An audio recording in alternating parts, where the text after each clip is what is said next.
Hey, what's going on? It's Michael. Yo, welcome to Comics on Canes. It's all about the you, baby. 1-0, Gio Million. Man. First of all, it was so good for everybody that came out to the Fort Lauderdale podcast with me, you, and Dono. That was awesome. So we'd like to thank y'all for that.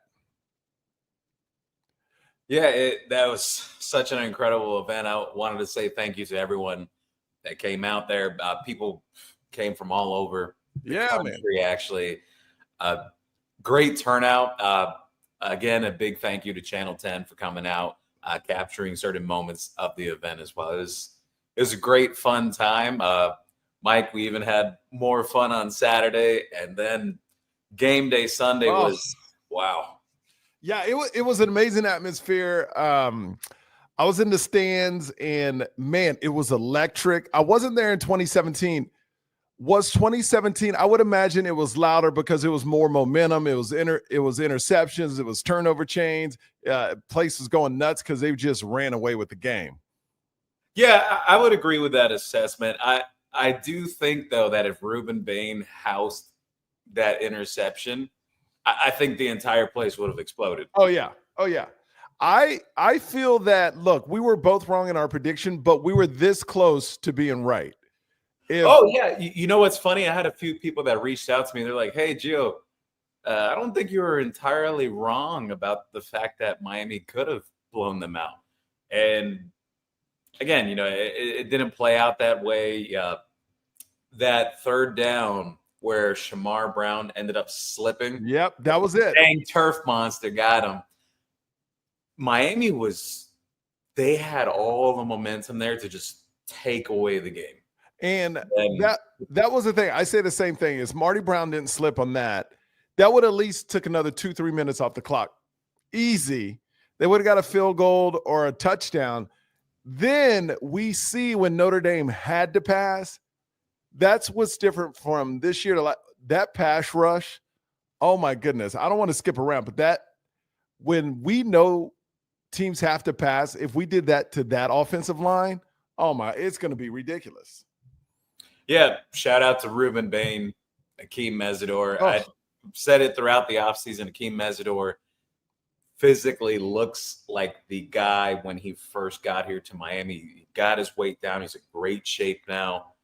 Really paid off in that game. 1.5 sacks. Ruben Bain had himself a day. He had 6 tackles, tackle for loss, a sack, interception. He had about 4 pressures as well.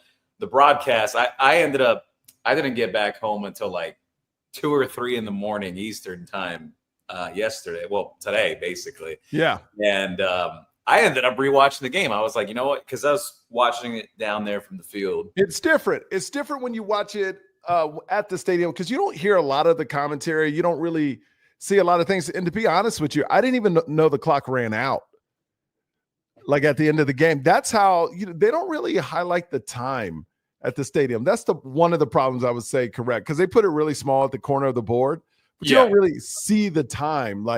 So I was shocked. I think Miami's sideline was even a little confused like that because we all started rushing towards the middle of the field and the referees are starting to say, wait, go back. And they're like, no, actually, you know what? No, the game's over. It is because you can't see the time in that place.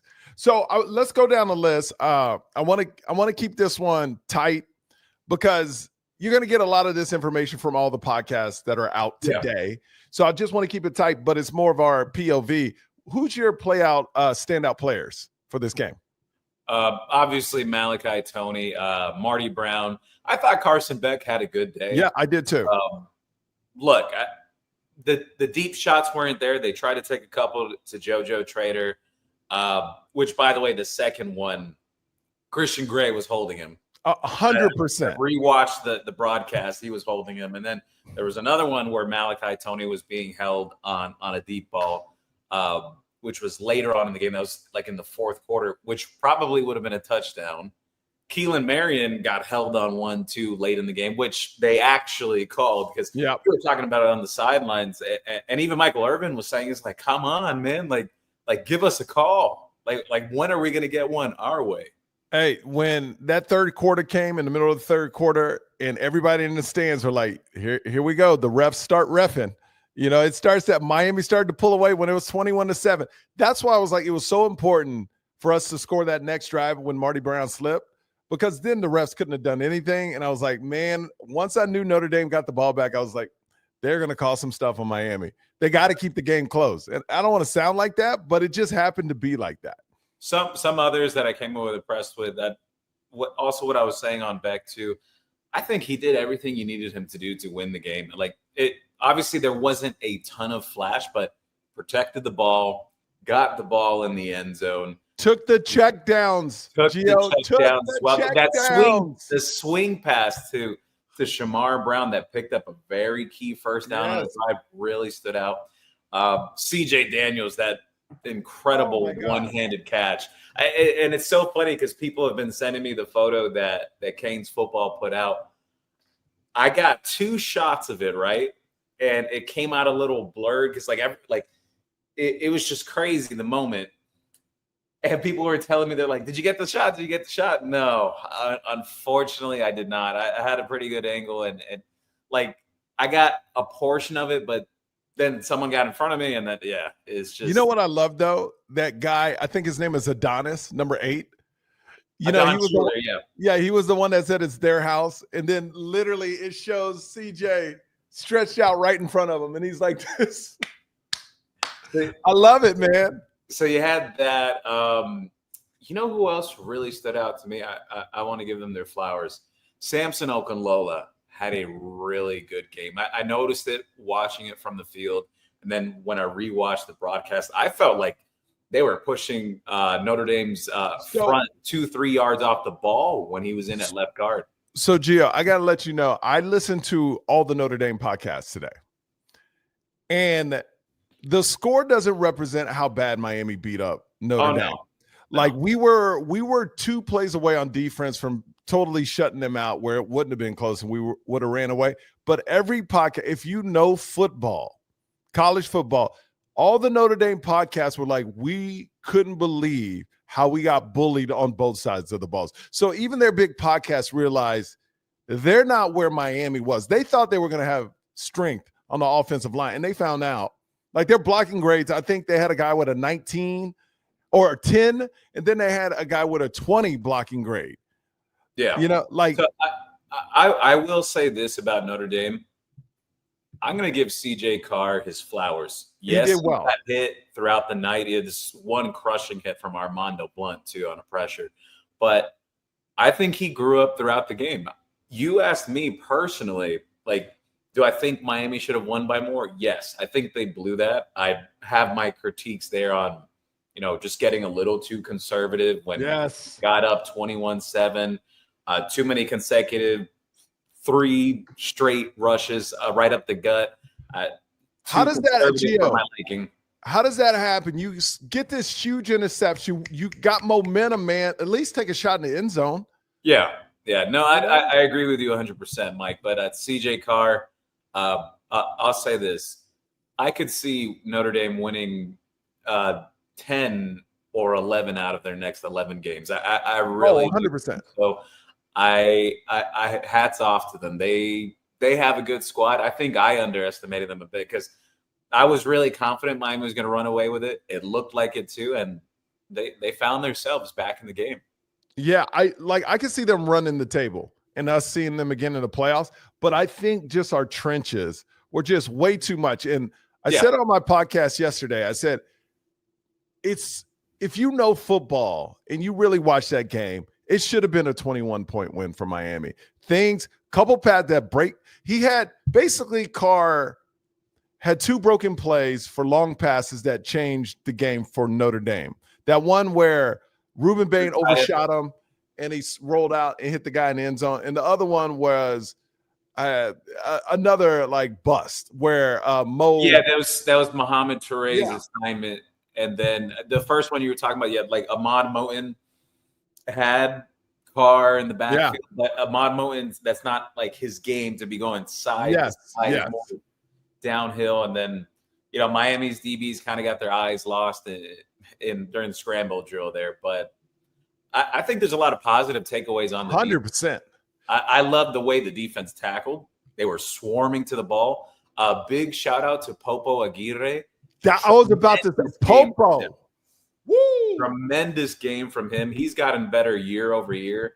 And you think about it, like you have this starting group right now, Wesley and Mohamed Toure. I think if you're a Miami fan, you're feeling good about getting Popo back next year, that you have another year of him and the experience that he got last year and what he's going to get this year and learning from those guys. Toure had one hit on Carr that had the stadium rocking. And on the front, though, I mentioned Mesidor and Bain. Marquise Lightfoot early on in the game, and there was another one later on in the game. But the one I really want to highlight, it was near the beginning. The way he was able to force CJ Carr to the sideline and that athleticism and that closing speed to be able to do that, he's really starting to turn that corner now. Some of these five-star guys Miami got with that 2024 group, they're starting to – the light is starting to – I don't want to say flicker. It's starting to turn on. Like Lightfoot, Blunt, Justin Scott, especially. Justin Scott was incredible. I mean, that's development. That's getting five-star guys. What I loved, and I told you this plenty of times, Gio, and anyone that listens to the podcast, I go, if you can go young and inexperienced on any part of the offense, it's receivers. And from what I heard from you and everybody else, you know, I was never worried about receivers because if you're fast and catch the rock, it doesn't matter. And it was crazy that fans of Notre Dame thought their defensive backfield was so good that we wouldn't even throw. That was kind of the narrative. Like, oh, they have no one to catch the ball. So Carson Beck, even though he's thrown for over 3,000 yards in the last two seasons at the SEC, was going to be like, I'm scared of your defensive backs. I'm not going to throw this game. I mean, that narrative blew my mind. Yeah, no, I agree with you. And speaking about defensive backs, before we get to them, David Blay, boy, he may be an NFL prospect. The way he played, like as that nose tackle type, and specifically that 3rd and 1. Did you see how quickly he got off the line? That was unbelievable. But defensive back wise, though, major flowers to Damari Brown. Tremendous game from him. Missed almost the entire season last year. Comes back this year. Miami's got a rotation of 4 guys on the outside that can actually play. I think they spared about like 30-something snaps between all 4, between OJ, Lucas, Damari Brown, Ethan O'Connor. Damari Brown won the day, and Jacoby Thomas was smacking guys across the field. He's definitely an enforcer type. And that was not a PI on Zachariah Poyser late in the game.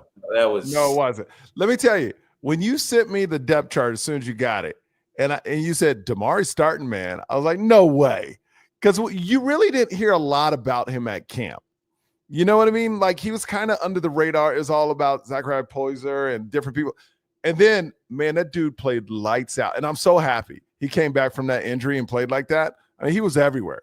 Everywhere. Yeah, he had a tremendous game. And special teams, you know what? Shout out to them.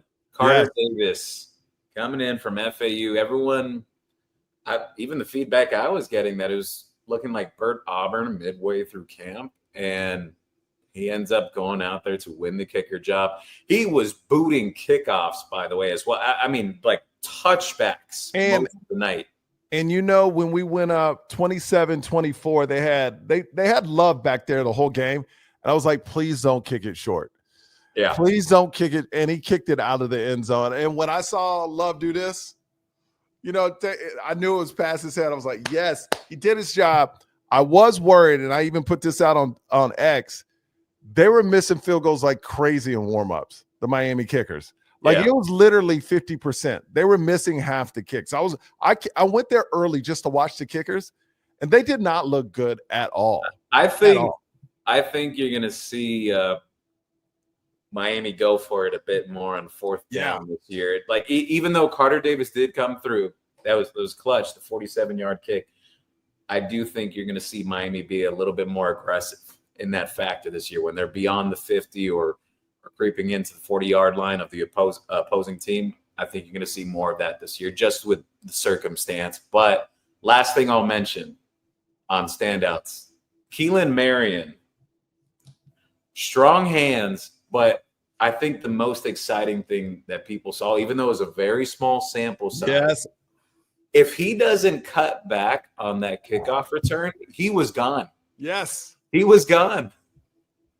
It's exciting again to watch kickoffs for Miami, and bro, let me tell you, when they trotted Malachi Tony out there for punts, I was like, oh yeah, oh, this is real. Like, they trust this dude with punts in this big game. He's a 17-year-old kid that plays like a fifth-year veteran. Well, that's what Carson Beck said too. And we're about to talk about him, but that's what Carson Beck said. He goes, this dude's maturity. And let me tell you, I saw Carson Beck's interviews after. It's something about what Mario Cristobal has built that a dude that hated playing football, lost his love for football, comes to Miami, didn't play at all, in the spring, but the brotherhood is so strong. And I said it on several podcasts, it's different. They talk about each other different this year, and you believe it. Where before it was always like, yeah, we're brothers, but it wasn't like it is now. I don't know if you feel that when they talk, but it's something about what's happening in Miami where it's like Mirabal says, hey, I'm proud of you, but I still want your job. You know what I mean? Yeah. Well, I'll tell you this, the crazy narratives throughout the offseason about Carson Beck and with the team and all this stuff, from what I saw from the sidelines, that team loves him. Yeah. They love him. I know what people see on the broadcast, but to see it for an entire 3.5 hour window slot of how these guys interact with him and the way he interacts with his team, it left a very good impression. I think Miami's in good hands this year. And it's crazy to think of, especially coming off of Cam Ward. I just think sometimes, and everybody in life has been through a bad situation, whether at work or a real relationship, where it's just toxic for you. Yeah. And you're not the same person till you get out. And now it looks like Beck is having fun. You know what I mean? It was awesome to see him on that last series. Jason Taylor going nuts, him cheering on the defense, and all the players coming up to him. Special. This is how you know. Each one got a special handshake. He knew all of them. We've had past quarterbacks that only have one number in their phone, and they wouldn't have known each handshake at all. Wouldn't even try for it. Like, it's just different this time. Beck, I thought, played solid. Not like, he did what he had to do to win. And that's what we want. Hats off that's to what we want. Hats off to the Notre Dame secondary, because one of Beck's best attributes is how accurate he is on the deep shots. And yes, there was a couple of holds, but there was some good coverage as well that they took that away. They said, look, you're going to have to beat us underneath and in the intermediate. We're not giving up the deep shots. And, Carson Beck got the job done. I think it was a good game for him.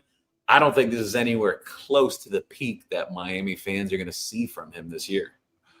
I also want to mention, a lot of people talked about Lofton and the tight ends not being in the game. I don't know the X's and O's, right? But I think it was by design, to be honest. I was watching it, and I asked an alumnus after the game, someone that played for the team before, and Notre Dame was just kind of clogging up everything over the middle. So I think it was more so by design. I think we will see more Elijah Lofton. Oh, 100%.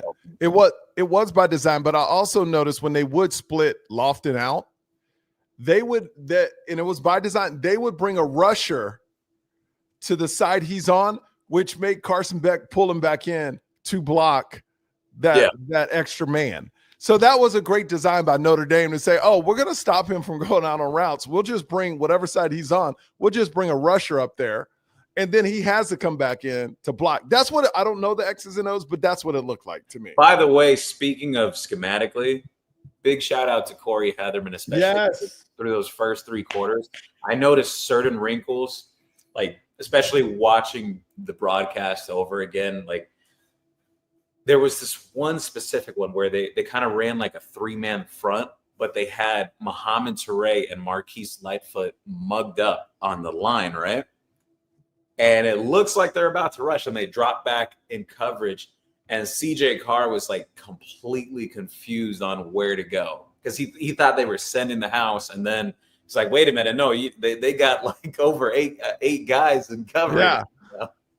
Can I tell you what I loved? I loved that hardly ever. I don't think it even happened. The first person never missed when a receiver caught the ball. Where last year, repeatedly, the first guy, you would just basically know the first guy is going to miss, and then they're going to get 5 to 10 more yards, and then he was going to get tackled. The corner that really impressed me with his tackling capability, Xavier Lucas was stopping guys on the perimeter. Yes. Let's talk about, look, we both agree Beck played a great game. I want to talk about what weakness, if there's any in Miami's game, and there's stuff to improve on, but what weakness did you see? I think they got to just clean up a few things on the back end and the secondary, especially some of those lapses late in the game. I do think some of that was playing a little too off in coverage. You know, Miami was pressing and bump and run early on. I think you got to stick with your bread and butter there. Those are the type of athletes you have there. The other thing, like I mentioned earlier, my critique on getting too conservative when you're up 21-7 and that back break, like it's not the OC's fault, you know, as Turf Monster got to Shamar Brown, even though he had a heck of a game. He was a tough runner, but too conservative to try to close out that game. You needed to press that gas one last time, get up to 28-7, and then you have enough cushion. The game was still a little too close. So I would say those two. And any last thing, I still have questions at kicker. Even though Carter Davis came away with it, I still have some questions there. Well, my biggest weakness is kicker, just because I saw in real life them miss half their field goal attempts before the game. And I was like, literally when they went for that 47-yard field, I couldn't even watch it. I couldn't even watch it. I was like, no, I can't. I can't. And I also think, and this is going to sound weird, I think our running backs are great, right? And I always say this, it's hard to be elite when you're not going to get 250 carries a year, right? Yes. Because you can't put up the numbers. They're not going to call you elite. I feel it's better for Fletcher and Marty Brown, which I thought Marty Brown 2 months ago, I said, he's going to be the dude by the end of the year. He's just built different. You know, Fletcher's great, but I think Lyle is better coming in later in the game after they soften up the defense. I don't think Lyle should be out there so early. You know what I mean? I don't know. That's just my take. I'm still on the fence about that one. I know Lyle got a little banged up. He'll be fine.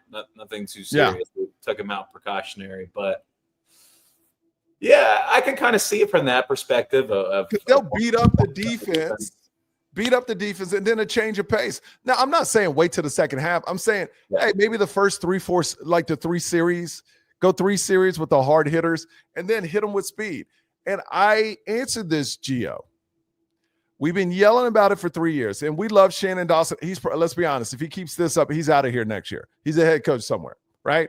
Yeah. Well, I think maybe we could pump the brakes slightly on that one because there's been teams that have tried to get him over the last 2 years.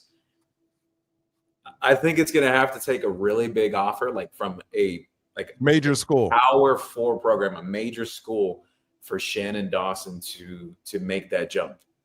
Because they are going to pay him. Oh, yeah.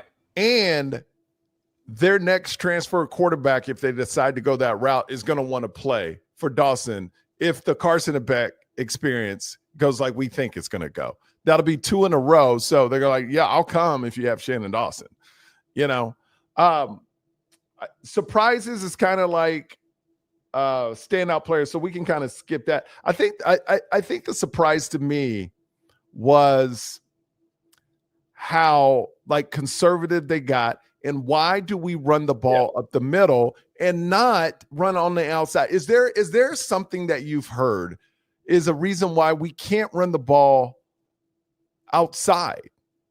Not anything in particular that I've heard. Actually, on the contrary, I've heard that they have run the ball to the outside in practice. So it's a little mind-boggling. I hope we see it. We saw some of that last year, not all the time, but yeah, I know there is a little bit to be desired in terms of the schematic on what they do up front with the run game. I agree. It's frustrating from a fan perspective, but I'll give them credit on one thing, though. I think that was also by design, because I noticed this before the game even started, like during the week and the prior week, and then even during the game. Notre Dame's defensive tackles, they were kind of light. Yeah. They were kind of light, and Miami's interior guys were getting pushed up front there. Brockermeyer, Okunlola, Inez Cooper, those guys really shined in terms of like that interior run game. How was the experience? Oh, well, I'll tell you, I was around a bunch of the players, because we sat right below the VIP spot and we just went upstairs and all the players were up there. The one thing they all said, it wasn't that Miami could score or Miami was doing this. It was, we finally have a competent defense and an offense at the same time. And that's what all the old school players were excited. It's like, we have two finally at the same time. It was Manny's defense, but with a terrible offense. It was a great offense with a terrible. Finally, it seems like it's balanced this year. Complementary football, and I've been saying it throughout the offseason. I feel this is Miami's most well-balanced roster. My opinion, dating back to the 2005 team. 2005 team had a ton of NFL talent on it. I mean, Kyle Wright didn't pan out that well at quarterback, but that team was loaded to the brim with talent. You're talking about, you had 2 first-round safeties on that roster, Kenny Phillips and Brandon Merriweather. You had a first-round linebacker in John Beason. You had a Hall of Fame defensive end in Calais Campbell. You had Devin Hester on those rosters too. Like, that 2005 team was really, really talented.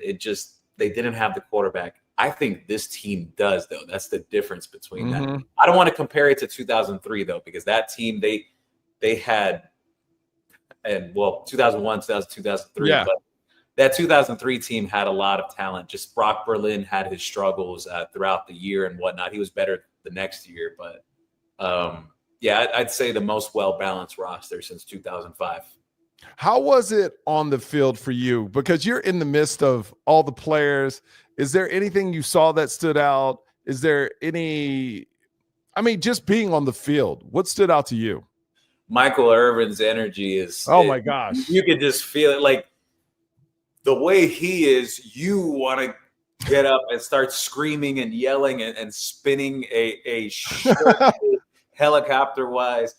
And just the stars were out there, too. Rick Ross was there. He was spending time with people. Danny Ramirez. Dana White was out there. Jeff Bezos. Ron DeSantis. Who else was out there? I mentioned Devin Hester. Edgerrin James. Andre Johnson. It was electric. The sideline, like Joaquin Gonzalez was there as well.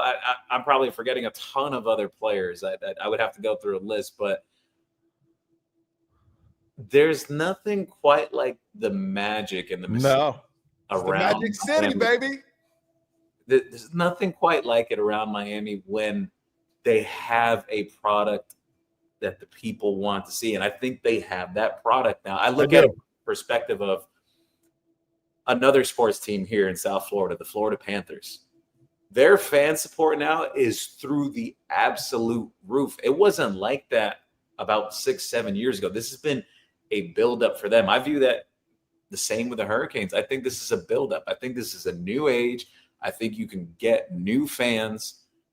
That game last night is how you create fans of the program. Recruits, tons of recruits there.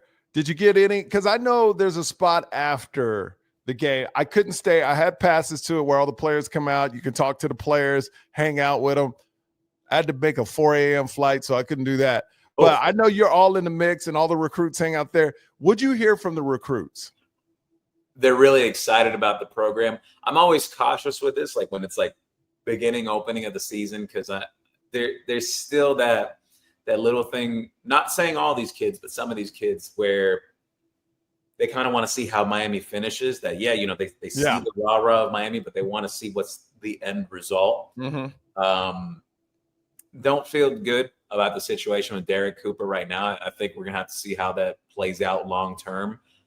I actually love where Miami's trending with Calvin Russell. I'm not ready to say he's gonna flip. Wow. They're much more in that than. Was he at the game? Yes, he was at the game. Him and Malachi Tony are actually best friends. I mentioned that a while back. I mean, that is nothing better than seeing your homie eat as a freshman. Yeah, well, it's encouraging because you see that and you think, man, maybe I could do that there. Yeah. So two guys in particular from Northwestern really loved it.